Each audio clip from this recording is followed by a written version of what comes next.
کہ ایک واقعہ کتابوں میں لکھا ہے کہ ایک مرتبہ سیدنا عمر بن عبدالعزیز رحمت اللہ علیہ کسی جنازے کے ساتھ جا رہے تھے، اچانک ایک قبر کے قریب کھڑے ہو کر رونا شروع کر دیا۔ لوگوں نے کہا کہ حضرت آپ تو جنازے کے ولی تھے، آپ پیچھے کھڑے ہو گئے۔ فرمایا ہاں، قبر نے مجھ سے گفتگو کی۔ کیا گفتگو کی؟ کہنے لگے قبر نے گفتگو کی کہ عمر بن عبدالعزیز مجھ سے یہ کیوں نہیں پوچھتے کہ جب کوئی میت میرے اندر آتا ہے میں اس کے ساتھ کیا سلوک کرتی ہوں؟ تو کہنے لگے کہ میں نے اس سے کہا کہ ہاں مجھے بتاؤ کیا کر۔ تو قبر سے ایک آواز آئی کہ جب کوئی میرے اندر آتا ہے میں اس کی آنکھوں میں کیڑے ڈال دیتی ہوں، منہ کو کیڑوں سے بھر دیتی ہوں، پیٹ کو کیڑوں سے بھر دیتی ہوں، اس کے پوروں کو اس کی انگلیوں سے جدا، انگلیوں کو ہتھیلیوں سے جدا، ہتھیلیوں کو بازوؤں سے جدا اور بازوؤں کو کندھوں سے جدا کر دے۔ میں اس کے گوشت کو کھا لیتی ہوں اور اس کی ہڈیوں کو رہنے دے۔ 1985 کی بات ہے کہ یہ واقعہ اس عاجز نے امریکہ کے کسی شہر میں بیان کیا، انگلش میں بیان تھا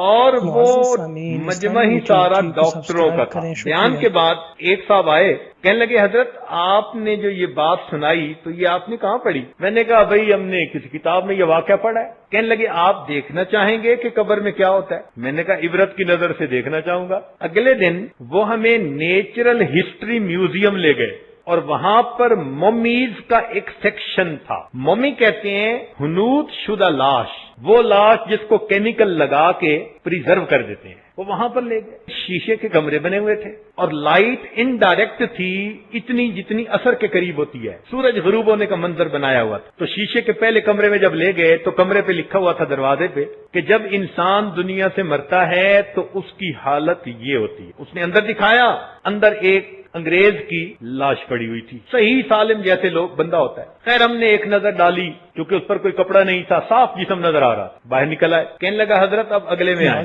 اگلے دروازے پر لکھا ہوا تھا کہ یہ آدمی مرا اور اسے قبر میں اتنے دن دفن رکھا گیا، اتنے دنوں کے بعد قبر کھولی گئی اور جس حالت میں اس کو پایا ہم نے کیمیکل چھڑک کر عین اسی حالت میں پریزرو کر دیا۔ اوپر دن بھی لکھے ہوئے تھے، پتہ نہیں 8 دن 10 دن جو بھی تھا۔ دروازہ کھول کے اندر گئے، ہم نے کیا دیکھا کہ باقی سارا جسم ٹھیک۔ سب سے پہلی تبدیلی جو بندے کے جسم میں آتی ہے، اس کی آنکھوں کے دونوں ڈیلے بنٹے نکل کے اس کے رخساروں پر پڑے، سب سے پہلی تبدیلی یہ آتی ہے۔ اور اس کی آنکھوں کے وہ جو ڈیلے تھے ان کے ساتھ کیڑے چمٹے ہوئے چاروں طرف۔ اے انسان جو ہوس بھری نگاہیں تو غیروں پہ ڈالتا پھرتا ہے، سب سے پہلے اللہ تیرے جسم کی آنکھوں کو ہی کیڑوں کی غذا بنائے، سب سے پہلے تیری آنکھوں کو کیڑے کھائیں۔ ہم تو دیکھ کے اتنا حیران ہوئے کہ کوئی حد نہیں، آنکھوں سے آنسو ہمارے۔